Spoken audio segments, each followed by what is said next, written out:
A horrifying discovery inside a small Ohio home. Officials rescuing 16 children they say were living in deplorable conditions. This afternoon, 4 adults are facing charges, and we have new details about the heartbreaking conditions the children were found in. I think if they would have waited another 24 hours, there was a very high probability that we'd be dealing with a death or multiple deaths of these children. You already know the headline: 16 children, 1 house, 4 adults in handcuffs. A sheriff comparing the conditions to livestock pens. By now, you've probably seen the booking photos, the police tape strung across a small property in rural Ohio, and the phrase "House of Horrors" plastered across every news outlet in the country.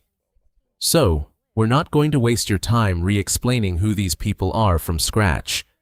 Instead, we're going to go deeper into the details that didn't make every headline, the timeline that keeps shifting, the court filings that keep getting stranger, and the questions investigators still can't fully answer.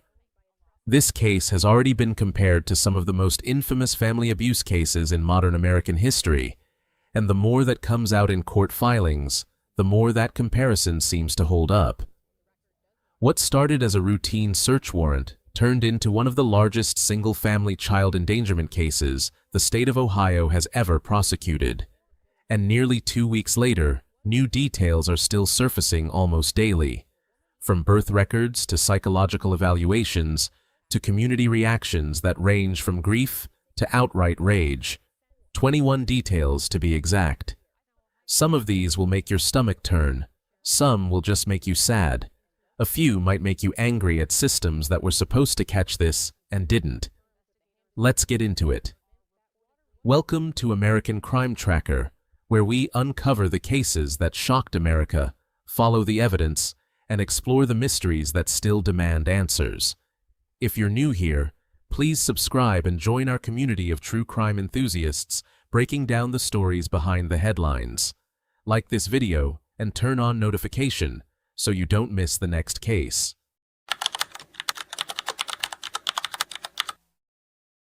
The raid that cracked this case open wasn't originally about the children at all. On June 30th, 2026, investigators in Vinton County executed a search warrant at a home on Omer Road in Hamden, a village of fewer than 1,000 people about 80 miles south of Columbus. That warrant traced back to an unrelated case, a misdemeanor indecent exposure charge against Gary Siders Jr., stemming from an alleged incident back in May. That separate case is still moving through the court system on its own track, with Gary Siders Jr.'s hearing on those specific charges reportedly rescheduled to July 23rd. Investigators showed up expecting to deal with that one allegation. What they found instead, according to officials, was 16 children living inside the home. Attorneys for the family have publicly disputed the idea that the indecent exposure warrant was even the true reason for the search, and investigators have declined to clarify further, leaving that specific question, what actually triggered the raid, still unanswered even now. Reporters have pressed officials repeatedly on this point since the arrests, and each time, investigators have given essentially the same non-answer, which has only added to speculation that there may have been a tip, a mandatory reporter, or some other triggering event that hasn't yet surfaced in the public record. The property itself sits on a narrow stretch of Omer Road, tucked beside a steep railroad embankment where freight trains rumble past toward a rail yard in the small village. Neighbors describe it as easily visible from the road, separated from the closest houses only by trees and brush. Close enough to be seen, apparently, but far enough that nobody nearby realized what was actually happening inside. The children ranged in age from roughly 17 months old to 18 years old, according to authorities. Investigators say most of them were found confined to a single bedroom, repeatedly described in reporting as a 12 by 12 foot space, inside a home that itself measured only about 1,300 square feet total. 16 children. One small room. That single image is what immediately separated this case from a typical neglect call and turned it into national news within hours. The children were boys and girls of various ages, and officials have said they were, in every meaningful sense, siblings, not a group of unrelated children being housed together, but one enormous single-family unit occupying a space that would be considered small for even a fraction of that number.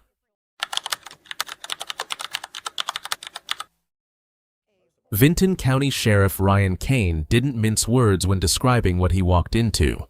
He said livestock on local farms were kept in better conditions than these children, and called the scene disgusting. Most of our livestock was kept in better conditions than the children. It was extremely high presence, I'm sure, of bacterial and human feces. It was just a disgusting scene. It's the kind of comparison a career law enforcement officer doesn't make lightly, and it's the line that ended up leading nearly every story written about this case in its first 48 hours. Kane has spent years responding to calls across a rural county where livestock conditions are a familiar benchmark for locals, which makes his choice of comparison land even harder, since it wasn't a stranger's exaggeration. It was a working assessment from someone who actually knows what well-kept animal enclosures in that county typically look like, and who chose that comparison deliberately, in front of cameras, rather than reaching for a softer description.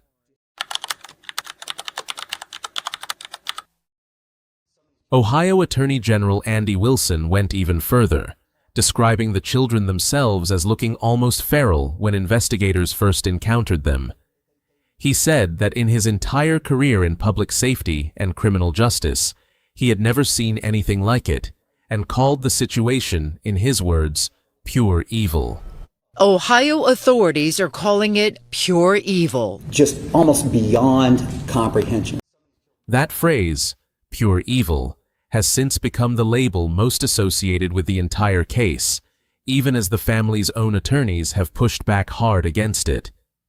Wilson's comments came during a press conference on the evening of the raid itself, just hours after the search warrant was executed, which means his reaction was about as immediate and unfiltered as an official statement gets in a case like this, not a carefully workshopped talking point delivered days later, but a real-time reaction to something he'd just personally witnessed, delivered while the scene itself was, in some sense, still being processed by the very officials describing it. Some of these children couldn't even speak. Yeah, so I mean, we're talking. This is very. It was terrible. I mean, they looked like almost feral animals. It was terrible. So when we're talking reading and writing and education, we're talking a whole nother level of expectations here. Like it's hard enough just to get these kids to be able to the 18-year-old can't spell her name. Investigators who processed the scene described a high presence of bacteria and human waste throughout the home, along with insects and heavy trash and debris covering much of the living space. Wilson said the smell was so overpowering that he couldn't get the odor off his body for days afterward. Since the initial raid, investigators have conducted additional searches of the property and released a limited set of interior and vehicle photos showing the clutter and trash officials described, while emphasizing that evidence collection and forensic review of the scene are still ongoing. Officials have said the scene ranks among the worst any of the responding investigators have encountered in their careers, and members of the response team reportedly needed time of their own to process the scene before they could begin properly documenting it. The photos that have been released publicly so far show cluttered rooms, scattered trash, and a vehicle on the property in a similar state of disrepair. But officials have cautioned that what's been released represents only a portion of the evidence gathered, with more expected to surface as the case moves toward a grand jury. Investigators have also indicated that additional searches of the property took place after the initial raid, as the scope of what they were dealing with became clearer over subsequent days. One of the more specific and chilling details to emerge involved the physical structure of the home itself. Sheriff Kane said the children were, in his words, literally about to fall through the floor, suggesting the property wasn't just filthy, it was structurally failing under the weight of daily life inside it. That detail places this case in a different category than simple uncleanliness. It points to a home that had gone without basic maintenance for long enough that its own structural integrity had become a hazard to the 16 people living inside it, on top of everything else investigators found, including the sanitation issues and overcrowding already described.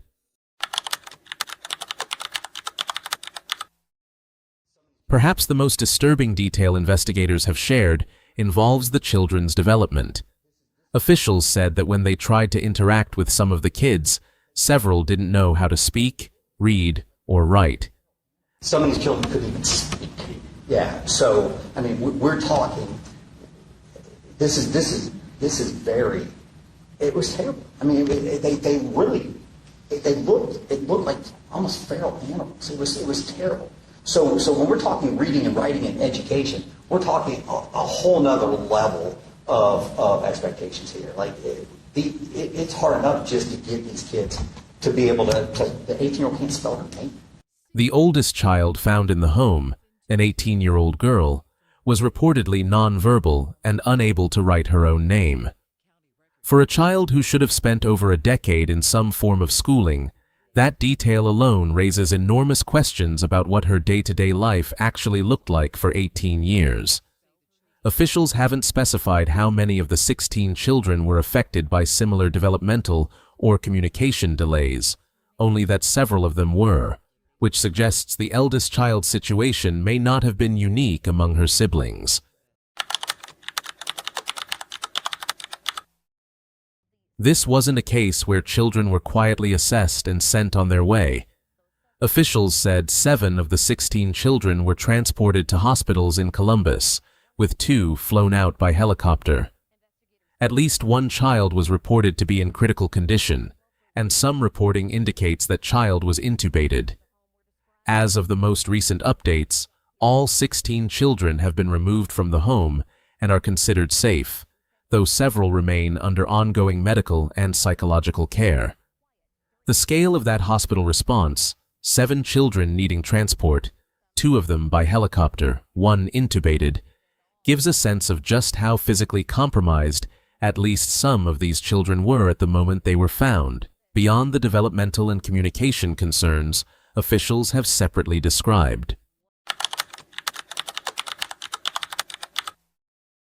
Investigators checked. According to the Vinton County Local School District, there were no records showing that any of the 16 children had ever been enrolled in local classes. Combined with the fact that several children reportedly couldn't read or write, this points to a total absence of formal education for at least some of these kids, for years at a time, without a single school system ever flagging their absence. In most states, an enrollment gap that size would eventually trigger a truancy inquiry or a welfare check. Here, it apparently never did, likely because the family was never on any school's radar to begin with, in any of the counties they passed through. That absence is one of the clearest illustrations of how a family can quietly slip through a system built around institutions like schools, since the entire safety net depends on a child being enrolled somewhere in the first place, and these children reportedly never were, in any district, in any county, at any point.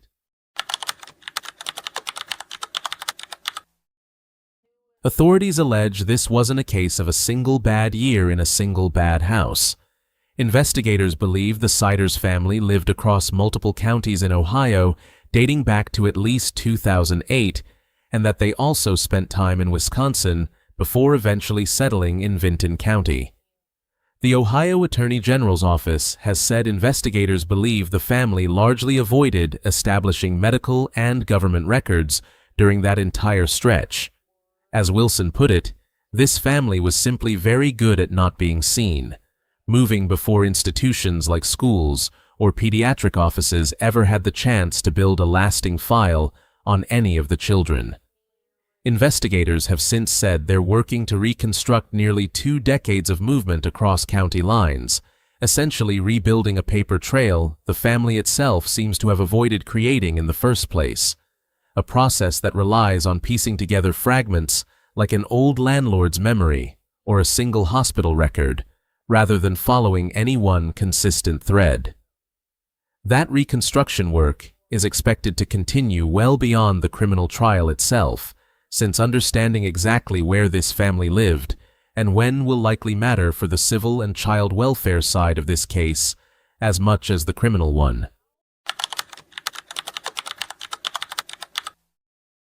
Elizabeth Siders was 15 years old when she married Gary Siders Jr., who was 18 at the time. The marriage took place in Mason County, West Virginia, in March of 2008. West Virginia law at that time allowed marriage at any age with parental consent, and according to court records, Elizabeth's parents consented. She was reportedly several months pregnant at the time of the wedding. A West Virginia family law attorney has since noted publicly that all Elizabeth would have needed to marry at 15 under the law at that time was her parents' signed consent. No judicial review, no additional screening, just a signature. That single legal gap in a neighboring state is what allowed the marriage and everything that followed from it to happen in the first place.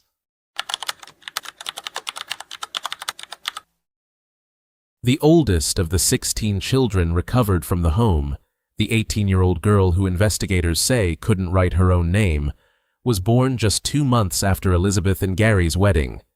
That means Elizabeth gave birth for the first time while still a minor herself, to a man who was already a legal adult. It's a detail that's led some legal commentators to raise a separate, uncomfortable question about this case.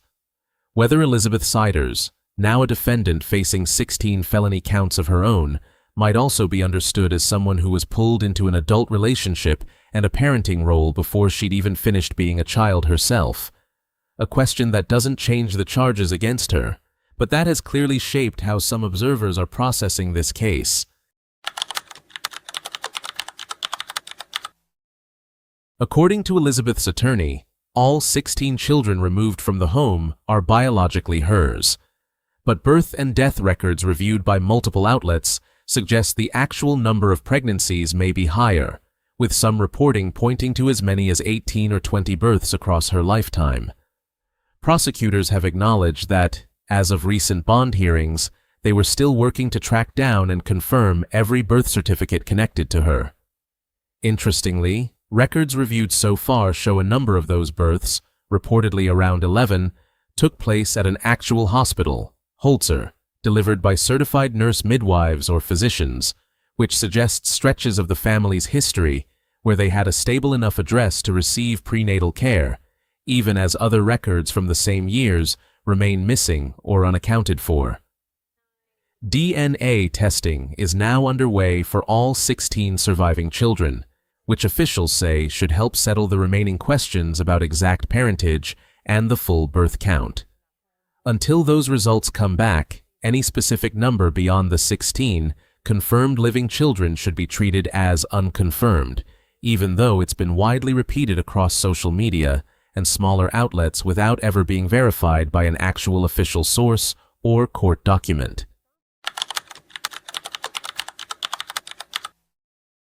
Among the births investigators uncovered were twin girls named Bailey Lee Siders and Faith Lee Siders, born on November 20th, 2022, at a hospital in Columbus.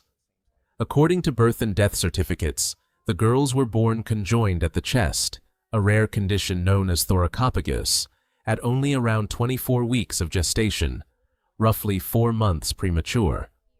Both girls died approximately 1 hour after birth, with the cause officially ruled natural and listed as respiratory failure tied to extreme prematurity. Nothing about these specific deaths has been alleged to be criminal. They're part of this story because of what they reveal. This family experienced an extraordinarily high-risk pregnancy, delivered in an actual hospital with a documented medical record, and yet the surviving siblings were later found in the conditions described above. The contrast between that one well-documented hospital birth and the near-total absence of records for so many of the other children is part of what makes this family's history so difficult for investigators to fully reconstruct.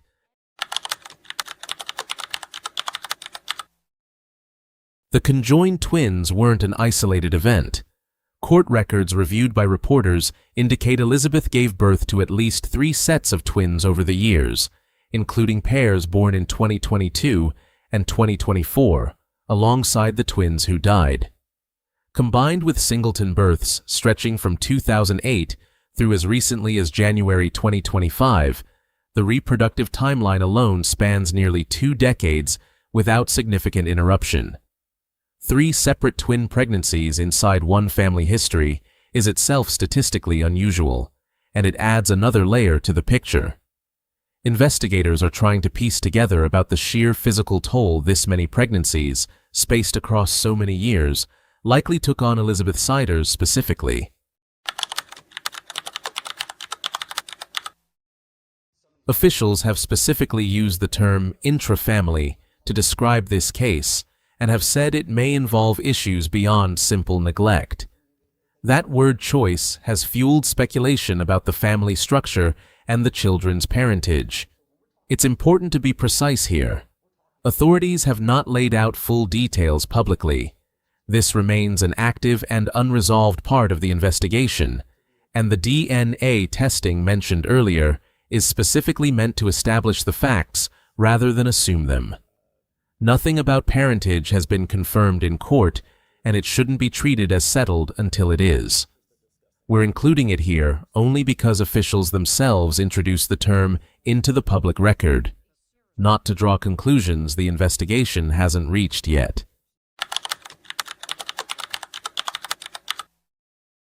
Each of the 4 adults, Gary Siders Jr., Elizabeth Siders, Gary Siders Sr., and Christina Siders, was initially charged with 16 counts of child endangerment, 1 for each child, for a combined total of 64 felony counts across the family. That number has already grown as prosecutors filed additional charging documents, with some reporting putting the combined total at 68 counts and climbing. All 4 waived their preliminary hearings on July 7th, which sends the case directly toward a grand jury.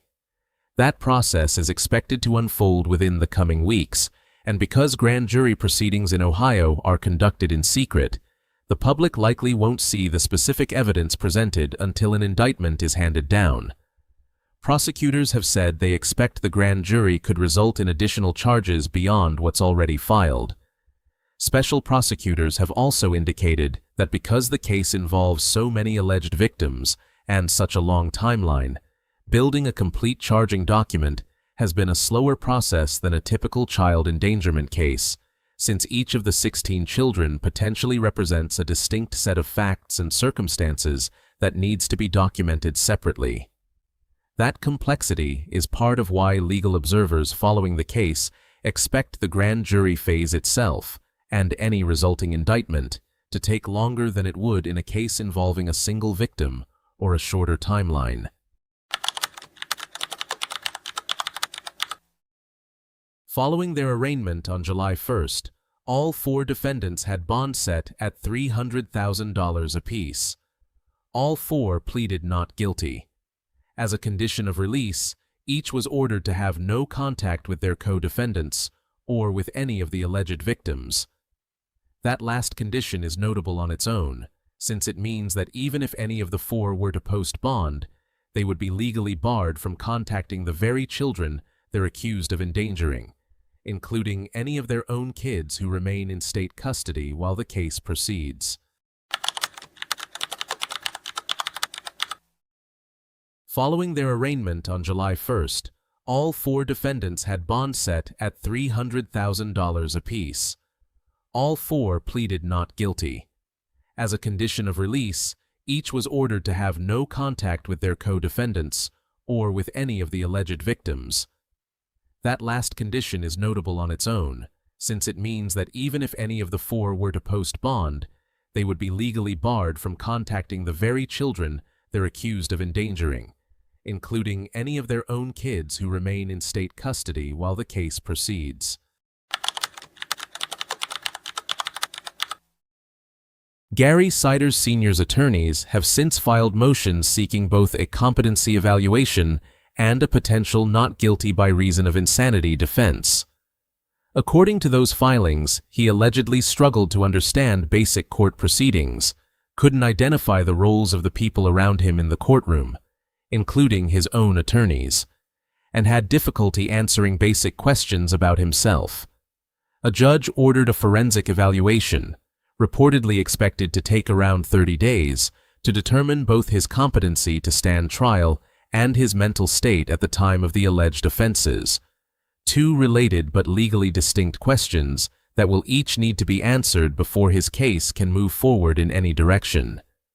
That order also pauses the speedy trial clock for the entire case until the evaluation is complete, meaning the whole prosecution effectively sits on hold for that 30-day window with respect to Gary Siders Sr., even as proceedings against the other three defendants continue to move forward on their own separate timeline.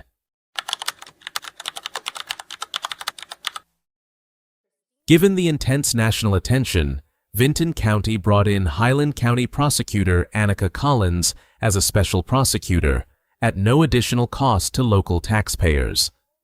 Special Prosecutor William Archer has since addressed some of the rumors swirling around the case directly, emphasizing that investigators consider this an isolated intra-family matter with no evidence of a broader threat to the public, and confirming that all 16 children are safe and receiving care. Meanwhile, a man identifying himself as the children's uncle, Ronnie Fletcher, told reporters the rest of the extended family was horrified to learn what had allegedly happened and had no prior knowledge of the conditions inside the home. Some relatives say the broader family has since received death threats as the case has gone national, a consequence of the intense public attention that extended family members who had no apparent role in the alleged abuse are now having to deal with directly. On the other side, Elizabeth Siders' attorney has pushed back hard against the pure evil framing, disputing the specific claim that all 16 children were confined to one room, and saying his client described simply wanting a large family, that every child was born in an actual hospital, and that some of the older kids had phones and social media and shared ordinary sibling jokes with each other. Details that, if accurate, complicate the total isolation narrative that dominated the first wave of coverage. He's framed the case as one rooted in poverty rather than malice. Commentators and at least one forensic psychologist consulted by national media have also compared the case to the 2018 Turpin family case in California, in which 13 siblings were found abused and confined by their own parents for years. A comparison that shows just how hard experts are struggling to find a familiar framework for what happened in Hamden. That comparison isn't a perfect match. The Turpin case involved different specific allegations and a different family structure. But it's become the shorthand reference point almost every outlet covering this story has reached for, simply because so few other cases in recent memory involve this many children, hidden this thoroughly, for this long, in a country with as many child welfare checkpoints, on paper, as the United States has.